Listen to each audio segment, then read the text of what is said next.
Em um dia qualquer do mês de fevereiro do ano de 1725, em Macau, um homem estava sendo perseguido por várias pessoas. Ele demonstrava ser uma pessoa bastante ágil dados os parkours que ele fazia. Seu nome era Ken. Chegando no porto, ele sobe em um poste e salta para cima do convés de um navio. Os caras que estavam o perseguindo também sobem no navio. Eles pareciam ser ninjas, dado a vestimenta deles e porque ficaram atirando shurikens o tempo todo. Diferente dos ninjas, Ken só tinha uma pistola e uma adaga no braço para se defender. Ele consegue matar um que tinha ido para cima dele, mas do nada, aparece uma janela mostrando que a sincronização havia sido completa, e aparece um rosto sobrepondo dele. De repente uma pessoa no mesmo corpo começa a falar. Ela não sabia o que estava acontecendo e nem onde estava. Parecia que haviam duas pessoas no mesmo corpo, apesar de que o invasor não conseguia o controlar. Quem que controlava o corpo simplesmente sobe no mastro e se joga do navio N, mas mesmo assim ele não tinha conseguido despistar os ninjas. Enquanto isso, a outra mente ficou se perguntando se aquilo era um sonho, e pensa que devia achar um jeito de acordar. Para entender um pouco sobre isso, vamos voltar uma semana atrás. Vale clarificar que vamos voltar uma semana atrás no tempo dessa pessoa que invadiu o corpo. O nome dele era Noah Kim. Ele era apenas um adolescente que gostava de passar o tempo à frente do computador. E num dia ele descobriu que tinha um DNA da Europa Ocidental, nativo americano e do Oeste Asiático. Com isso ele entendeu como que seus ancestrais gostavam desses lugares, e explicava como que seu avô e seu pai foram para os Estados Unidos. De repente ele recebe um e-mail dizendo que ele havia sido sorteado para ir para Macau, e que ele não precisaria pagar por nada. Ele pensa que era um golpe e fala que era melhor esses golpistas se esforçarem mais, pois parecia que não tinham imaginação. Ignorando isso, ele decide ir procurar um emprego de meio período antes do começo do semestre. Alguns dias depois, o trouxa do Noah foi ao aeroporto para conferir se a viagem era verdadeira, e realmente era verdadeira. Ele fica chocado e pede para a mulher que esperava por ele o beliscar. Ele fica bastante animado e pensa que aquele era o melhor dia da vida dele. Chegando em Macau, Noah decide ir visitar vários lugares, tudo com uma visita guiada. Mais tarde, Noah estava passeando sozinho. Ele se sentia estranho, pois mesmo que nunca tenha visitado aquele lugar, tudo parecia familiar. Como se fosse um déjà vu. Mudando de cena, nos deparamos com uma espécie de sala cheia de TVs que mostravam imagens de Noah, como se ele estivesse sendo seguido o tempo todo, e foi aí que uma mulher deu a ordem para prosseguir com algum plano. Plano esse que era raptar Noah, já que em um piscar de olhos dois homens aparecem e sequestram o pobre garoto. Algum tempo depois, ele estava sendo arrastado, com um capuz na cabeça para não poder ver nada. Ele ficou se fazendo milhares de perguntas, perguntas essas que talvez nunca seriam respondidas. Os dois homens que estavam arrastando Noah, o botaram em cima de uma cama e prenderam tanto seus pés como as mãos. Ao tirarem o capuz, Noah se depara com sua situação. Mas sem poder fazer nada, uma espécie de cúpula o fecha. Após analisar seu DNA, uma janela aparece e mostra que a sincronização havia sido completa. De seguida ele é combinado com um certo personagem como se fosse um jogo. E um lugar estava surgindo, lugar esse que era Macau. Só que estava um pouco diferente, já que as pessoas se vestiam de outra forma e o ambiente não era o mesmo. Era como se ele estivesse experienciando as memórias de quem? É tipo um Sword Art Online muito louco.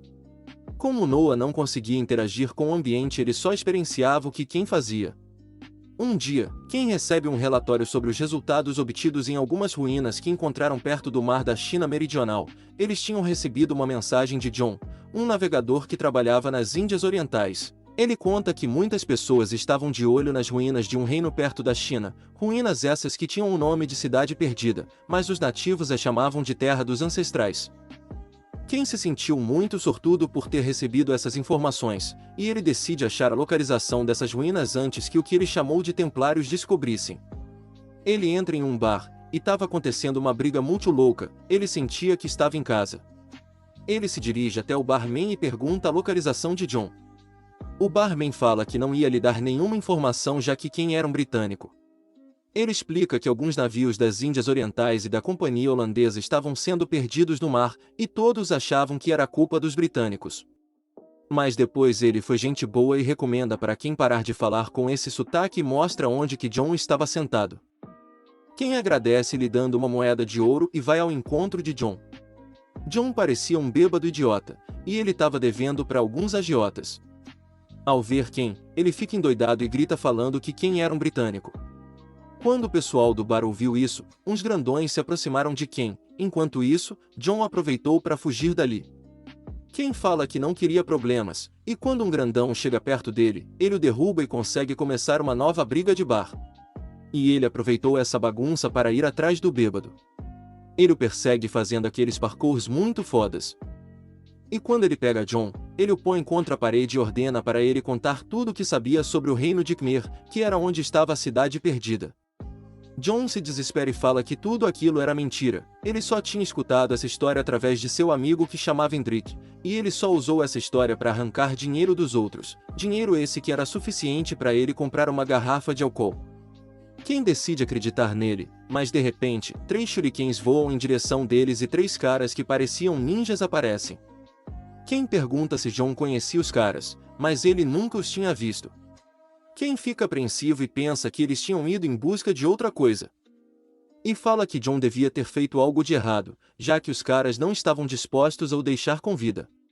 Mas como Ken é gente boa, ele decide ajudar John a manter sua cabeça grudada no pescoço, em troca ele o levaria até seu amigo Hendrik. Os 3 ninjas partem para o ataque e tacam umas shurikens e até usam suas katanas, mas mesmo assim não foram paros para Ken e sua pistola. Ele decide desmascarar um dos ninjas e repara que ele era um pirata do Oriente, e com isso ele repara que o motivo deles terem surgido era por causa da mentira que John havia contado. Dito isto, eles partem imediatamente para a casa de Hendrik pois sua vida provavelmente estava em risco. Chegando na enorme mansão de Hendrik, Ken escala a parede até a janela do quarto do indivíduo. Mas aí ele se depara com Hendrik no chão com uma faca em seu peito. Ken imediatamente corre para o ajudar e pergunta quem tinha feito aquilo. Hendrik responde que eram os piratas de Cipano, ou ninjas como preferirem. Ken repara que Hendrik já havia perdido muito sangue e provavelmente ele iria morrer, e quando ele ia perguntar sobre as ruínas Hendrik entrega uma carta. Com todas as suas forças ele pede para Ken entregar a carta para sua família. Ken ignora isso e volta a perguntar sobre as ruínas. Mas aí começa a ocorrer uma interferência. Noah começa a assumir o corpo e fala que iria entregar a carta custe o que custar. Mas isso não durou muito tempo e Ken, que não havia percebido nada, volta ao controle do corpo. Antes de morrer, Hendrik decide contar tudo o que sabia sobre as ruínas. Ele conta que as pessoas que o assassinaram chamavam Angkor, e que existia uma espécie de torre virada para o sol, e lá ele encontraria uma parte de alguma coisa. Hendrik havia morrido sem conseguir contar tudo o que sabia. E nessa hora um cara abre a porta no chute e encontra Ken com Hendrik nos braços. Eles interpretam tudo errado e ficam pensando que Ken havia matado ele. Ken tenta explicar, mas os caras o ignoraram e foram para cima dele. Visto isso, ele não tinha outra opção senão pular da janela. Ele pula da janela e cai numa carroça com um monte de palha, e assusta John que estava fumando um charuto. Ken lhe dá a péssima notícia da morte de Hendrik com um sorriso na cara. Ele fala que era melhor começarem a correr, já que os amiguinhos do Hendrik estavam furiosos. Os dois começam a correr e entram em um beco. John estava muito apavorado, e foi aí que Ken o deu um empurrão. Ele fala que infelizmente o tempo deles juntos havia acabado, mas se ele o encontrasse de novo, ele ia lhe pagar uma bebida. John fica sem reação, enquanto isso Ken mostra o dedo do meio para os caras e desaparece da vista dele. Enquanto Ken corria, Noah estava indeciso por qual caminho escolher, e foi aí que uma espécie de raio-x revelou uma carroça que Ken podia saltar, e foi isso mesmo que ele fez e por fim conseguiu despistar os caras. Ele tinha voltado à estaca zero, já que Hendrik era o único que sabia sobre as ruínas e tudo que ele deixou foi em forma de charada. De repente Ken repara que um grupo de pessoas se aproximava. Pessoas que faziam parte do grupo daqueles ninjas que tinha atacado mais cedo, e parecia que eles tinham levado o líder junto com eles já que tinha um cara meio diferenciado. Como sempre, os ninjas perseguiram Ken. No mundo real as pessoas na sala de experimentos revelaram que a sincronização estava correndo perfeitamente, mas uma mulher que parecia ser a maioral fala que de acordo com os erros que tinham ocorrido, haviam grandes chances de ter um problema futuramente. Mas aí uma outra mulher entra na sala e discorda dela e explica que o fato de estarem ocorrendo vários erros queria dizer que Noah estava fortemente sincronizado com as pessoas nas memórias de Ken, e assim existiam mais chances deles extraírem informações. A diretora fala que o objetivo era descobrir o que Ken havia descoberto na Indochina e por isso não podiam se dar ao luxo de se atrasar, mas por hora, deixaria tudo nas mãos dela. Ao sair da sala ela fala uma frase bastante curiosa. A frase era, que o pai do entendimento nos guie, e essa mesma frase é dita pelo cara que liderava os ninjas na perseguição a Ken, que de novo estava lutando no porto. O cara queria descobrir imediatamente quem era Ken, pois estava impressionado pelo fato dele conseguir bater de frente com o clã Shimazu, ao qual ele fazia parte. De repente um ninja reparou que uma pessoa estava no local e tenta eliminá-la, pois segundo eles, não podiam restar nenhuma testemunha. Mas de seguida, Ken o impede salvo civil, mas ao fazer isso, ele tinha ficado encurralado e sem escapatória, mas com um grito de salvação, uma enorme bola de canhão acerta os caras deixando o local em pedaços. Ken aproveita e escapa dos caras levando o civil consigo, e foi aí que um navio se aproxima deles, pois foi John que atirou a bola de canhão e havia salvado a pele de Ken. Ele pede desculpa pela demora pois estava roubando um dos navios da empresa dele. E foi aí que John conta para Ken que ele havia decidido ficar e se aventurar com ele pois sentia que o futuro seria algo grandioso. Ken não se importa com isso e fala para John que ele não prometia ganhar uma fortuna ou algo do tipo, mas pelo menos eles teriam várias histórias para contar, e foi aí que começou a aventura dos dois, um assassino maluco e um bêbado que deve para um agiota. Se quer parte 2, deixe o like e se inscreva.